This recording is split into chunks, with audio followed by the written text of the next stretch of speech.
All right, hello wine drinking people. Time for more of what I've had to drink yesterday, and this is a new distributor for me, Coastal Select Beverages. Not Coastal, not to be mistaken for a branch and arm of Southern Wine and Spirits, but very close.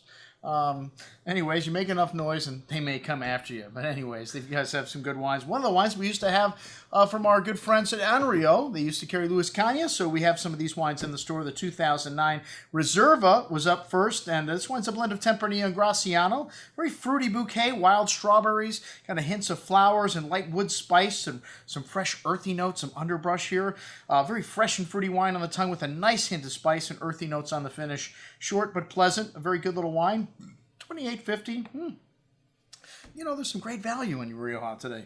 But a nice little wine. The Pago de Carraovejas, Ribera del Duero. And this is Crianza. It's a blend of 3% Cab, 2% Merlot, and the remainder Tempranillo. Very fruity wine, red cherry and plum fruit with notes of dried meat and fresh earth here. Big and chewy wine on the tongue with a good amount of that dark berry fruit shown, along with that fresh earth, mocha, roasted meats. More coming out even on the second day. Really nice balance and freshness. Gave this one a notch up in terms of its score here because it got better as it opened up at $52.50. Maybe just a little steep still, but excellent juice. And then my favorite wine of the first three here, the Chankana, the Malbec Mendoza. And this is from the State Vineyard in Luján de Cuyo. And this is the top wine from this property. And it's amazing the quality you get from Argentina. $25.50, the top wine.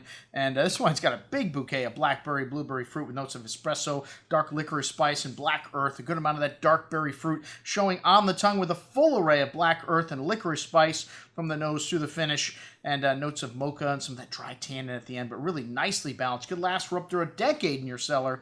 Excellent juice, and like I said, the price is right at $25.50. All right, and then changing up gears here, we went to a little Cremant Alsace, a rosé from Wolfberger, and sounds a bit German. Yeah, it's a German traded box of Alsace back and forth with the French, and looks like these are some of the Germans that remained here. 100% Pinot, aged for 9 months on Entourage, but made the same way as Champagne other than that.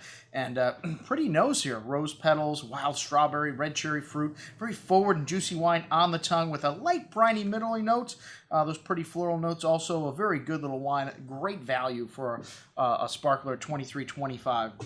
All right, and then the Luis Cañas Rioja Crianza, which usually you'd show this before the Reserva, but I guess the girls didn't think the Reserva was showing very good at first. And I mean, I thought the Crianza showed very nice. It had a little 5% Graciano in the blend, and aged for 12 months in a combination of French and American oak. A good bit of fresh plowed earth to the red berry fruit, notes of dried tobacco spice. A bright and fruity wine on the tongue with a nice zest to the finish. Nice hint of earth flowers, and very refreshing style of red here. Very good little wine at $21.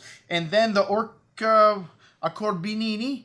Amarone della Valpolicella Bessole, which for me, this wine was a little bit light. I mean, especially for $60, you know, Amarone, since they dry the skins, the tannins are a little bit softer and easier to take, but this 2006 seemed to be faded a little bit on the palate. A good amount of sweet berry fruit up front, but kind of tailed off rather quickly.